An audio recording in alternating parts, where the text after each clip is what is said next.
എല്ലാവർക്കും നമസ്തേ. ഇന്ന് വിജയദശമി.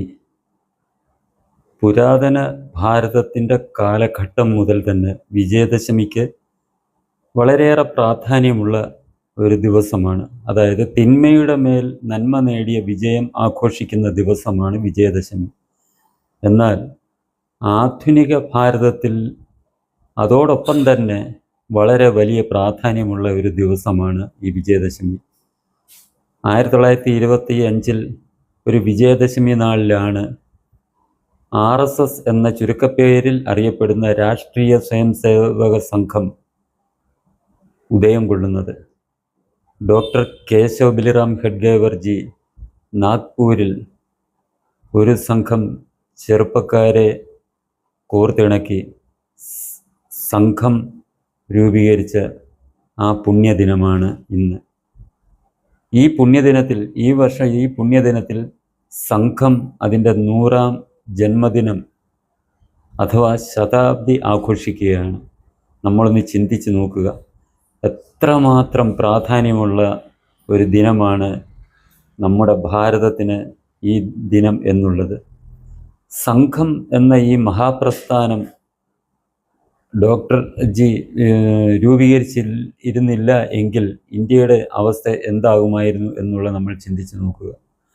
സ്വാതന്ത്ര്യാനന്തര ഭാരതത്തിൽ ഇന്ത്യയെ മതത്തിൻ്റെ പേരിൽ രണ്ടായി വെട്ടിമുറിച്ച് പാകിസ്ഥാൻ ഒരു ഭാഗത്തും ഭാരതം മറുഭാഗത്തും രൂപം കൊണ്ടപ്പോൾ അന്നത്തെ ജനങ്ങളുടെ അഭിലാഷമായിരുന്നു മതത്തിൻ്റെ പേരിൽ ഇന്ത്യയെ വെട്ടിമുറിച്ച് പാകിസ്ഥാൻ രൂപീകരിച്ചപ്പോൾ ബാക്കി ഭാഗം ഹിന്ദുക്കളുടെ ഒരു രാഷ്ട്രം രൂപീകരിക്കുക എന്നുള്ളത്. എന്നാൽ അന്നത്തെ കോൺഗ്രസ് നേതാക്കളായ മഹാത്മാഗാന്ധിയും ജവഹർലാൽ നെഹ്റുവും അതിന് തയ്യാറായിരുന്നില്ല. അവരുടെ ആ ഗൂഢപദ്ധതി അനുസരിച്ച് ഭാരതത്തെ മതേതര രാഷ്ട്രം എന്നുള്ള രീതിയിൽ രൂപപ്പെടുത്തുകയായിരുന്നു. ഏതൊരു മതത്തിൻ്റെ പേരിലാണോ ഭാരതത്തെ വെട്ടിമുറിച്ച് 2 രാഷ്ട്രങ്ങളുണ്ടായി, ആ മതത്തിന് വീണ്ടും പ്രാധാന്യം നൽകിക്കൊണ്ടായിരുന്നു നെഹ്റുവും ഗാന്ധിജിയും ആധുനിക ഭാരത അല്ലെങ്കിൽ സ്വാതന്ത്ര്യാനന്തര ഭാരതത്തെ രൂപപ്പെടുത്തിയെടുത്തത്. വളരെയേറെ വർഷം അവരതിൽ വിജയിച്ചു. കാരണം നമ്മൾക്ക് തന്നെ അറിയാം, അന്ന് പാകിസ്ഥാൻ രൂപീകരിച്ച് ഏത് മതത്തിൻ്റെ പേരിലാണോ ആ മതാനുയായികൾ വളരെയേറെ വളർന്നു വരികയും ഹിന്ദു ജനസംഖ്യ ഇവിടെ കുറയുകയുമാണ് ചെയ്തത് കോൺഗ്രസിൻ്റെ ആ പദ്ധതി അനുസരിച്ച്. ഇതിന് അതിവേഗം വളർച്ച സംഭവിക്കാതിരിക്കുന്നതിന് വേണ്ടി RSSൻ്റെ ആ പ്രവർത്തനം ഭാരതത്തെ വളരെയേറെയാണ് സഹായിച്ചത്. ഭാരതം എന്ന ആ ദേശീയത, ഭാരതത്തിൻ്റെ സംസ്കാരം, സനാതനധർമ്മ സംരക്ഷണം, ഇതേപോലുള്ള കാര്യങ്ങൾ മുഖ്യ അജണ്ടയായി ാണ് സംഘം മുന്നോട്ട് പ്രവർത്തനം കൊണ്ടുപോയത്. സംഘത്തിൻ്റെ ലക്ഷ്യം ഇതായിരുന്നു: എല്ലാ ജനങ്ങളും, ഈ ഭാരത ഉപഭൂഖണ്ഡത്തിൽ ജനിച്ച എല്ലാവരും ഭാരതീയരാണെന്നും അവരേത് മതമാകട്ടെ, അവരേത് മതം പിന്തുടരുന്നവരാണെങ്കിലും ഹിന്ദു സംസ്കാരം പേറുന്നവരാണെന്നാണ് സംഘം പറയുന്നത്, ഇപ്പോഴും പറഞ്ഞുകൊണ്ടിരിക്കുന്നത്. അത് മുസൽമാനായാലും ക്രിസ്ത്യാനിയായാലും ഹിന്ദു ആയാലും ഒരേ സംസ്കാരത്തിൽ ജീവിക്കുന്നവർ, ജനിച്ചവരും ജീവിക്കേണ്ടവരുമാണെന്നാണ് സംഘത്തിൻ്റെ ആ ഒരു ലക്ഷ്യം തന്നെ. ഈ എതിരാളികൾ പ്രചരിപ്പിക്കുന്നത് പോലെ സംഘം ഒരിക്കലും ഹിന്ദു ധർമ്മത്തിന് മാത്രമായി നിലകൊള്ളുന്ന ഒരു പ്രസ്ഥാനമല്ല. അത് ഭാരതം എന്ന ഒരു സംസ്കൃതി, ഭാരത സംസ്കൃതി എന്ന് പറയുന്നത് തന്നെ സനാതന ധർമ്മത്തിൽ അധിഷ്ഠിതമായ സംസ്കൃതിയാണ്. സനാതന ധർമ്മത്തിൽ അധിഷ്ഠിതമായി ഹിന്ദുവും ക്രിസ്ത്യാനിയും മുസൽമാനും അവരവരുടെ മതവിശ്വാസം പിന്തുടർന്നുകൊണ്ട് സമാധാനത്തോടുകൂടി ഒറ്റ സംസ്കാരം പേർന്നവരാണ് ഈ ഭാരത ഉപഭൂഖണ്ഡത്തിൽ ജനിച്ചു വളരുന്ന ഓരോരുത്തരും എന്നാണ് സംഘം പറയുന്നത്. ഈ സംഘത്തിൻ്റെ ഈ പ്രവർത്തനമില്ലായിരുന്നുവെങ്കിൽ എന്നേ ഈ ബാക്കിയുള്ള ഈ ഭാരതം തന്നെ ഇല്ലാതാകുമായിരുന്നു എന്നുള്ള കാര്യം നമ്മൾ ചിന്തിച്ചു നോക്കുക. സ്വാതന്ത്ര്യത്തിന് ശേഷം നമ്മുടെ രാജ്യത്തെ കോൺഗ്രസ് കഴിഞ്ഞാലുള്ള ഒരു പ്രമുഖ ശക്തി എന്ന് പറയുന്നത് കമ്മ്യൂണിസ്റ്റ് പ്രസ്ഥാനമായിരുന്നു, കമ്മ്യൂണിസ്റ്റ് പാർട്ടിയായിരുന്നു. ജനസംഘം എന്ന് RSS രാഷ്ട്രീയത്തിൽ ഇടപെടുന്നില്ലായിരുന്നു എന്നുള്ളത് കൊണ്ട് ഈ ഭാരതീയ സംസ്കാരത്തെ അധിഷ്ഠിതമായി ഭാരതീയ ജനസംഘം എന്നൊരു രാഷ്ട്രീയ പാർട്ടി ഉണ്ടായിരുന്നെങ്കിലും അവരുടെ ശക്തി അത്ര മതിയായിരുന്നില്ല. എന്നാൽ കമ്മ്യൂണിസം വളരെ ശക്തമായിരുന്നു. ആദ്യ ലോകസഭയിൽ പ്രതിപക്ഷത്തെ രണ്ടാമത്തെ കക്ഷി കമ്മ്യൂണിസ്റ്റ് പാർട്ടിയായിരുന്നു. AK ഗോപാലനായിരുന്നു അതിൻ്റെ നേതാവ്. അങ്ങനെ കമ്മ്യൂണിസം ഭാരതത്തിൽ ശക്തി പ്രാപിക്കുകയും ദേശീയതയ്ക്കെതിരായിട്ട് അവർ പ്രവർത്തിക്കുകയും ചെയ്തുകൊണ്ടിരുന്ന സമയത്താണ് സംഘം അതിൻ്റെ പ്രവർത്തനം വ്യാപിപ്പിച്ചുകൊണ്ടിരിക്കുന്നത്. അന്ന് കമ്മ്യൂണിസ്റ്റുകൾ പറഞ്ഞിരുന്ന അവർ ഭാരതത്തിന് എതിരായിരുന്നു. സ്വാതന്ത്ര്യ സമര കാലത്ത് തന്നെ അന്ന് RSS നേരിട്ട് സ്വാതന്ത്ര്യ സമരത്തിൽ പങ്കാളികളായില്ല. അതിൻ്റെ സ്ഥാപകനായ ഹെഡ്ഗേവർജി അദ്ദേഹം സംഘത്തിനെ സ്വാതന്ത്ര്യ സമരത്തിൽ നേരിട്ട് ഇടപെടുത്തിയില്ലെങ്കിലും സംഘത്തിൻ്റെ മിക്ക പ്രവർത്തകരും സ്വാതന്ത്ര്യ സമരവുമായിട്ട് ബന്ധപ്പെട്ട് പ്രവർത്തിച്ചുകൊണ്ടിരുന്നു, കോൺഗ്രസുമായി ചേർന്ന് പ്രവർത്തിച്ചുകൊണ്ടിരുന്നു. എന്നാൽ സംഘടന എന്ന രീതിയിൽ RSS സ്വാതന്ത്ര്യ സമരത്തിൽ പങ്കെടുത്തിരുന്നില്ല എന്ന് മാത്രം. ആ സമയത്ത് തന്നെ കമ്മ്യൂണിസ്റ്റ് പാർട്ടി എന്താണ് ചെയ്തത്? ദേശീയ പ്രസ്ഥാനങ്ങൾ ക്വിറ്റ് ഇന്ത്യ സമരം നടത്തിയപ്പോൾ കമ്മ്യൂണിസ്റ്റ് പാർട്ടി ഇതിൻ്റെ ഈ ദേശീയ പ്രസ്ഥാനങ്ങളിൽ നുഴഞ്ഞു കയറി കമ്മ്യൂണിസ്റ്റ് പ്രവർത്തകർ, നേതാക്കൾ ഈ ക്വിറ്റ് ഇന്ത്യ സമരത്തെ ബ്രിട്ടന് ഒറ്റിക്കൊടുക്കുകയാണ് ചെയ്തത്. ഒരു ചാരപ്രവർത്തനം നടത്തി അവർക്ക് ഒറ്റിക്കൊടുത്ത് ഇതിനെ തകർക്കാൻ വേണ്ടി ശ്രമിക്കുകയാണ് ചെയ്തത്. അന്നും RSS എന്ന പ്രസ്ഥാനം നേരിട്ട് സ്വാതന്ത്ര്യ സമരത്തിൽ പങ്കെടുത്തിരുന്നില്ല എങ്കിലും നേരത്തെ പറഞ്ഞ പോലെ തന്നെ നേതാക്കൾ അതിശക്തമായ രീതിയിൽ കോൺഗ്രസിനോടൊപ്പം ചേർന്ന് സ്വാതന്ത്ര്യ സമരത്തിൽ പങ്കെടുത്തിരുന്നു. ഡോക്ടർ ജി 2 പ്രാവശ്യം ജയിലിൽ അടയ്ക്കപ്പെടുകയും ചെയ്തു. അത് RSS രൂപീകരിച്ചതിന് ശേഷം തന്നെയാണ് ഡോക്ടർ ജി ജയിലിൽ അടയ്ക്കപ്പെട്ടത്. പിന്നീട് ഈ സംഘത്തിൻ്റെ പ്രവർത്തനത്തിൻ്റെ ഫലമായി കമ്മ്യൂണിസ്റ്റുകളുടെ ദേശവിരുദ്ധത ജനങ്ങൾക്ക് ബോധ്യമായി തുടങ്ങുകയും അവർ രാജ്യത്തെ ബാധിച്ചിരിക്കുന്ന ക്യാൻസറിനേക്കാൾ അതിഭീകരവും ഭയാനകവുമായ ഒരു രോഗം തന്നെയാണെന്ന് ഈ ഭാരതത്തിലെ ജനങ്ങൾ തിരിച്ചറിഞ്ഞത് സംഘത്തിൻ്റെ പ്രവർത്തനം വ്യാപിച്ചു തുടങ്ങിയതോടുകൂടിയാണ്. അത് കമ്മ്യൂണിസത്തിന് വളരെ വലിയ അടിയായിരുന്നു. കോൺഗ്രസ് കഴിഞ്ഞാൽ രണ്ടാമത്തെ വലിയ പാർട്ടിയായിരുന്ന കമ്മ്യൂണിസ്റ്റ് പാർട്ടി അതോടുകൂടി ഇന്ത്യയുടെ മിക്ക ഭാഗങ്ങളിൽ നിന്നും തുടച്ചു മാറ്റപ്പെട്ടു, നാമമാത്രമായി ചുരുങ്ങി.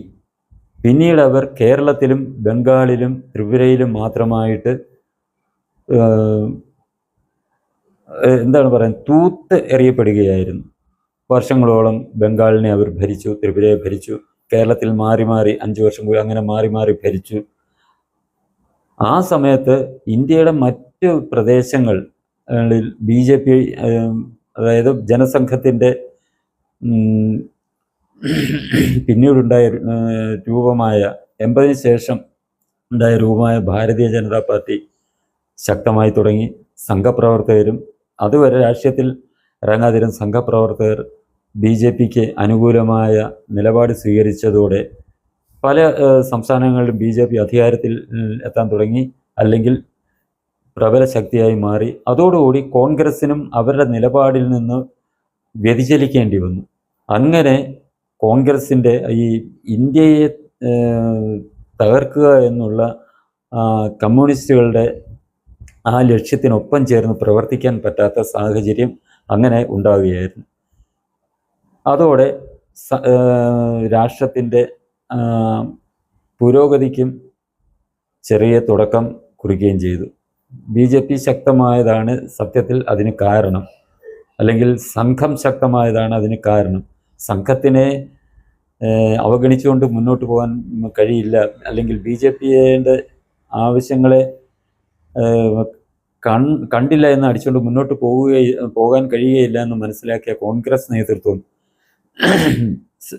രാഷ്ട്രത്തിനൊരല്പം പ്രാധാന്യം നൽകി രാഷ്ട്രത്തിൻ്റെ പുരോഗതിക്കായി പ്രവർത്തിക്കാൻ തുടങ്ങി. ആ സമയത്ത് കമ്മ്യൂണിസം പാടെ ഇല്ലാതായെന്ന് പറയാൻ ഒക്കത്തില്ല, ചില പ്രദേശങ്ങളിലായിട്ട് ചുരുങ്ങി. ജനങ്ങൾ മനസ്സിലാക്കി ഇത് രാഷ്ട്ര ശരീരത്തെ ബാധിച്ചിരിക്കുന്ന ക്യാൻസറിനേക്കാൾ വലിയ ഒരു മഹാവ്യാധിയാണ് കമ്മ്യൂണിസം എന്ന് മനസ്സിലാക്കിയത് കൊണ്ടാണ് ഈ കമ്മ്യൂണിസത്തിന് ഇത്തരം ഒരവസ്ഥ വന്നത്. അവരുടെ മുന്നിൽ ഉദാഹരണങ്ങളും ഉണ്ടായിരുന്നു. സോവിയറ്റ് യൂണിയനിൽ കമ്മ്യൂണിസ്റ്റുകൾ ഭരിക്കുന്നു, ചൈന കമ്മ്യൂണിസ്റ്റുകൾ പിടിച്ചടക്കി.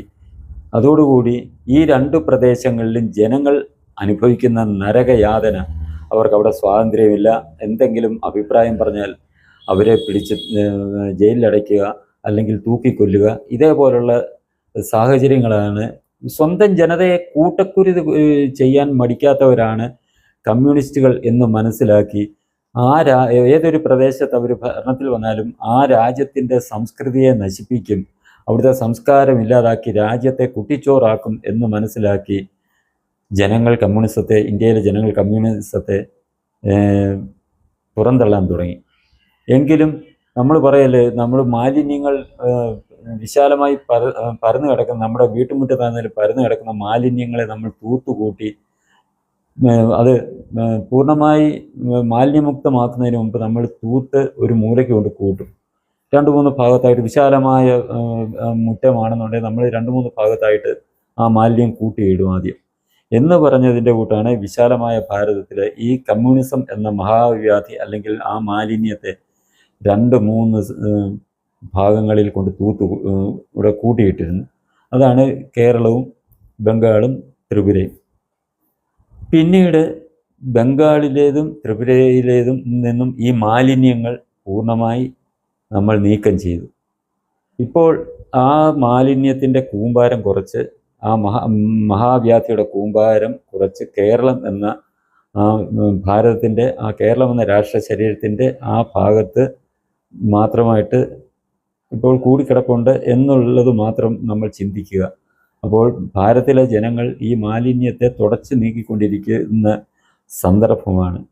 ഇതിനുള്ള കാരണം, ഇതിനുള്ള പ്രചോദനം രാഷ്ട്രീയ സ്വയംസേവക സംഘം അഥവാ RSS എന്ന ഈ ദേശീയ പ്രസ്ഥാനത്തിൻ്റെ പ്രവർത്തനം മാത്രമാണ്. ഈ പ്രസ്ഥാനത്തിനെ കൂടുതൽ എതിർക്കുന്നത് ആര് എന്നുള്ള കാര്യം നമ്മൾ ചിന്തിക്കുക.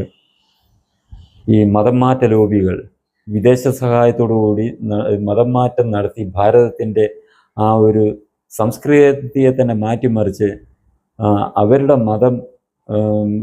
മതം അധിഷ്ഠിതമായ ഒരു രാജ്യം സ്ഥാപിക്കാം, ഇവിടുത്തെ ജനങ്ങളെ മൊത്തം ആ മതത്തിലേക്ക് ചേർത്തുകൊണ്ട് രാജ്യത്തെ ക്രൈസ്തവവൽക്കരിക്കാം എന്ന് ഉള്ള ലക്ഷ്യത്തോടു കൂടി പ്രവർത്തിക്കുന്ന സംഘടനകളും ഒരു വശത്തും, മറുവശത്ത് ജിഹാദി പ്രവർത്തനങ്ങളിലൂടെ ഭാരതത്തെ പാകിസ്ഥാൻ പോലെയുള്ളൊരു ഇസ്ലാമിക രാഷ്ട്രമാക്കി തീർക്കാം, അതിൽ കൂടി ഭാരതം പൂർണ്ണമായും ഏക ഇസ്ലാമിക രാജ്യം, പാകിസ്ഥാനും ബംഗ്ലാദേശും ചേർന്നുള്ള ഇസ്ലാമിക രാജ്യമാക്കി മാറ്റണം എന്ന് ചിന്തിച്ച് പ്രവർത്തിക്കുന്ന ഈ ഇസ്ലാമിക തീവ്രവാദ സംഘടനകൾ മാത്രമാണ് ഭാരതത്തെ ഈ രാഷ്ട്രീയ സ്വയംസംഘത്തെ എതിർക്കുന്നത്. എന്നാൽ ഈ മതവിഭാഗങ്ങളിലുള്ള നല്ലൊരു ശതമാനം ദേശീയവാദികളായിട്ടുള്ള ജനവിഭാഗങ്ങൾ, അതായത് ഭാരതം എന്ന സംസ്കൃതി നിലനിൽക്കണം എന്ന് ആത്മാർത്ഥമായി ചിന്തിക്കുന്ന നല്ലൊരു ശതമാനം ക്രിസ്ത്യാനികളും മുസ്ലിങ്ങളും ഈ രാഷ്ട്രീയ സ്വയംസംഘത്തെ എതിർക്കാതെ അതിൻ്റെ പ്രവർത്തനങ്ങളുമായി സഹകരിച്ചാണ് മുന്നോട്ട് പോകുന്നത്. അതിനായിട്ട് തന്നെ RSSന് ഇത്തരം ആൾക്കാരെ കൂട്ടിയിണക്കി മുന്നോട്ട് കൊണ്ടുപോകാനായിട്ട് രാഷ്ട്രീയ മുസ്ലിം മോർച്ച അതേപോലുള്ള സംഘടനകളും പ്രവർത്തിക്കുന്നുണ്ട്. അതിനകത്തിൽ ഈ മുസ്ലിം വിഭാഗം ഉൾപ്പെടെയുള്ളവർ പ്രവർത്തിക്കുന്ന ഒരു വിഭാഗം തന്നെയുണ്ട്. അവരൊക്കെ എന്നും ദേശീയതയ്ക്ക് വേണ്ടി, അത് നമ്മൾ അതിർത്തി ഗാന്ധി എന്ന് വിളിക്കുന്ന നമ്മുടെ സ്വാതന്ത്ര്യ സമര നേതാവ് പാകിസ്ഥാനിൽ അദ്ദേഹത്തിന് മനസ്സോടെ പോയെങ്കിലും അതേപോലുള്ളവരുടെ ആശയം പിന്തുടർന്നുകൊണ്ട് പ്രവർത്തിക്കുന്നവർ ഈ സംഘവുമായിട്ട് ചേർന്നാണ് ഇപ്പോഴും പ്രവർത്തിച്ചുകൊണ്ടിരിക്കുന്നത്. ഇത്തരക്കാരുടെ പ്രവർത്തനം കാരണം ഈ തീവ്രവാദികൾക്ക് കൂടുതൽ ആൾക്കാരെ അവരോടൊപ്പം കൂട്ടിച്ചേർക്കാൻ കഴിയാത്തതിനാൽ, ഇതിന് കാരണം RSS തന്നെ ആയതിനാലാണ് ഇവർ ഈ രണ്ട് വിഭാഗവും RSSനെയും RSS പ്രവർത്തകരെയും ഈ എതിർക്കുന്നത്. ഈ എതിർത്ത് നിൽക്കുന്നവരെ ഒപ്പം കൂടി നിൽക്കുന്നവർക്കൊപ്പം കൂടി ഇതിനെ ഇല്ലായ്മ ചെയ്യാം എന്നാണ് നമ്മുടെ ഭാരതത്തിലെ അവശേഷിക്കുന്ന മാലിന്യം, അതായത് മഹാമാരിയായ കമ്മ്യൂണിസവും ശ്രമിച്ചുകൊണ്ടിരിക്കുന്നത്. അതിനായി അവരെന്താണ് ചെയ്യുന്നത്? ഇത്തരം വിഭാഗത്തിൽപ്പെട്ട തീവ്രവാദികളെ ഒപ്പം കൂട്ടി ദേശീയതയ്ക്കെതിരെ അവർ അതിശക്തമായി പ്രവർത്തിച്ചുകൊണ്ടിരിക്കുന്നു. പക്ഷേ അത് ഫലം കാണുന്നില്ല എന്നുള്ള ഒരു സാഹചര്യമാണ് നമ്മുടെ ഭാരതത്തിൽ നിലനിൽക്കുന്നത്. എങ്കിലും അവർ പരിശ്രമിച്ചുകൊണ്ടേയിരിക്കുകയാണ് ഇന്ത്യയെ ശിഥിലമാക്കാനും അല്ലെങ്കിൽ ഇന്ത്യയുടെ ഈ സംസ്കാരത്തെ നശിപ്പിച്ചുകൊണ്ടിരിക്കാനും എന്നുള്ള കാര്യം നമ്മൾ മറന്നുകൂടാ. ഇതിനെ തടഞ്ഞുകൊണ്ടാണ് സംഘത്തിൻ്റെ പ്രവർത്തനം മുന്നോട്ട് പോയിക്കൊണ്ട് ഇരിക്കുന്നത്. ഈ കേരളത്തിൽ തന്നെ ഈ 70കളിൽ സംഘപ്രവർത്തനം അല്ലെങ്കിൽ ദേശീയ പ്രസ്ഥാനം ഭാരതീയ ജനസംഘത്തിൻ്റെ പ്രവർത്തനം തുടങ്ങിയ കാലഘട്ടത്തിലാണ് വാടിക്കൽ രാമകൃഷ്ണൻ എന്ന് പറയുന്ന ഒരു ചെറുപ്പക്കാരൻ, അദ്ദേഹം കടുത്ത കമ്മ്യൂണിസ്റ്റുകാരനായിരുന്നു. എന്നാൽ സംഘത്തിൻ്റെ പ്രവർത്തനം തുടങ്ങിയതോടുകൂടി, അല്ലെ ജനസംഘത്തിൻ്റെ പ്രവർത്തനം തുടങ്ങിയതോടുകൂടി, അദ്ദേഹം ശക്തമായതോടുകൂടി അദ്ദേഹം ഈ യാഥാർത്ഥ്യം തിരിച്ചറിയുകയും കമ്മ്യൂണിസം ദേശീയതയ്ക്കും മനുഷ്യത്വത്തിനും എതിരാണെന്ന് മനസ്സിലാക്കി അദ്ദേഹം ഈ ദേശീയ പ്രസ്ഥാനത്തിലേക്ക് പ്രവർത്തനം മാറുകയും ചെയ്തത് ഈ കമ്മ്യൂണിസ്റ്റുകളെ ഒട്ടൊന്നുമല്ല ഭയപ്പെടുത്തിയതും പ്രകോപിപ്പിച്ചതും. അതിൻ്റെ ഫലമായാണ് നമ്മുടെ ഇന്നത്തെ മുഖ്യമന്ത്രിയുടെ, അദ്ദേഹം ആ കേസിലെ പ്രതിയാണ്, അദ്ദേഹത്തിൻ്റെ നേതൃത്വത്തിലാണെന്ന് പറയപ്പെടുന്നത്, വാടിക്കൽ രാമകൃഷ്ണനെ അദ്ദേഹത്തിൻ്റെ അമ്മയുടെ മുന്നിലിട്ട് വെട്ടി നുറുക്കി കൊല്ലുകയായിരുന്നു ചെയ്തത്. അത് ഇവരുടെ ഭയപ്പാടിൽ നിന്നുണ്ടായ ആ ഒരു പ്രവർത്തനമാണ് എന്ന് നമ്മൾ മനസ്സിലാക്കുക. കാരണം ദേശീയത കേരളത്തിലും വളർന്നു വരുന്നു എന്നുള്ള ആ ഭയപ്പാടാണ് അവരെ ആ കൃത്യത്തിന് പ്രേരിപ്പിച്ചത് എന്ന് നമ്മൾ മനസ്സിലാക്കുക. ഇതിനെയെല്ലാം തരണം ചെയ്തുകൊണ്ട് അതിനുശേഷവും അതേ തുടർന്നാണ്, ആ വാടിക്കൽ രാമകൃഷ്ണൻ്റെ കൊലപാതകത്തെ തുടർന്നാണ് നമ്മുടെ കേരളത്തിൽ രാഷ്ട്രീയ കൊലപാതകങ്ങൾക്ക് തുടക്കമാകുന്നത്. കണ്ണൂരുൾപ്പെടെയുള്ള പ്രദേശങ്ങളിൽ RSS പ്രവർത്തകരെ തെരഞ്ഞു പിടിച്ച് കൊലപ്പെടുത്തുകയായിരുന്നു കമ്മ്യൂണിസ്റ്റുകൾ ചെയ്തത്. അതിന് തിരിച്ചടി എന്നോണം RSS പ്രവർത്തകരും കൊലപാതകം നടത്തിയിട്ടില്ല, തിരിച്ച് അടിച്ചില്ല എന്ന് നമ്മൾ ഒക്കെ നിഷേധിക്കാൻ കഴിയില്ല. അവരും തിരിച്ച് ചെയ്തിട്ടുണ്ട്. നിൽക്കക്കള്ളി ഇല്ലാതെ വന്നപ്പോൾ അവർ തിരിച്ച് അടിച്ചു എന്ന് മാത്രം. ഇങ്ങോട്ട് പ്രവർത്തകരെ കൊല്ലാൻ തുടങ്ങിയപ്പോൾ അതിന് നേതൃത്വം നൽകിയവരെ തിരിച്ച് അവരും വകവരുത്തിയിട്ടുണ്ട് എന്നുള്ള യാഥാർത്ഥ്യം നമ്മൾ മറക്കുന്നില്ല. പക്ഷേ ഇതിന് തുടക്കം, ഈ കൊലപാതകങ്ങൾക്ക് തുടക്കം ഇട്ടത് കമ്മ്യൂണിസ്റ്റ് പാർട്ടിയാണ് എന്നുള്ള യാഥാർത്ഥ്യം നമ്മൾ മനസ്സിലാക്കുക. എന്നാൽ ഇതിനെയെല്ലാം അതിജീവിച്ചുകൊണ്ട് സംഘപ്രസ്ഥാനങ്ങൾ വളർന്നു വന്നതോടുകൂടിയാണ് ഇതിനൊക്കെ ഏകദേശം ഒരല്പമെങ്കിലും കുറവുണ്ടായിട്ടുള്ളത് എന്ന് നമ്മൾ മനസ്സിലാക്കുക. ശമനമുണ്ടായി എന്ന് പറയാൻ പറ്റുകയില്ല, കുറവുണ്ടായത് എന്നുള്ള കാര്യം. എന്നാൽ ഏകദേശം ശമിച്ചു എന്ന ഒരു നിലയിലേക്ക് എത്തിക്കൊണ്ടിരിക്കുകയാണ് എന്ന കാര്യവും നമ്മൾ മനസ്സിലാക്കുക. അപ്പോൾ ഈ സാഹചര്യങ്ങൾ ഒക്കെ മനസ്സിലാക്കിയാൽ, ചിന്തിച്ചാൽ നമ്മൾ മനസ്സിലാക്കേണ്ടത് രാഷ്ട്രീയ സ്വയംസേവക സംഘത്തിൻ്റെ ആ പ്രാധാന്യമാണ്. നമ്മുടെ സംസ്കാരത്തെ നിലനിർത്തുന്നതിന് വേണ്ടി സംഘത്തിൻ്റെ പ്രാധാന്യം എത്രത്തോളം ഉണ്ട് എന്നുള്ളത് നമ്മൾ മനസ്സിലാക്കേണ്ടത് ഈ സാഹചര്യത്തിലാണ്.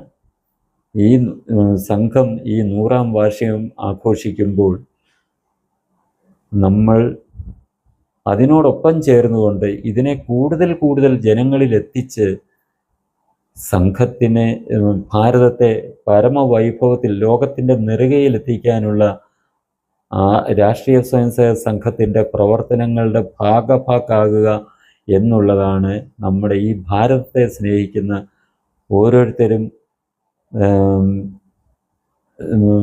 നിറവേറ്റേണ്ട കടമ എന്നുള്ള കാര്യം എല്ലാവരെയും ഓർമ്മപ്പെടുത്തുകയാണ്.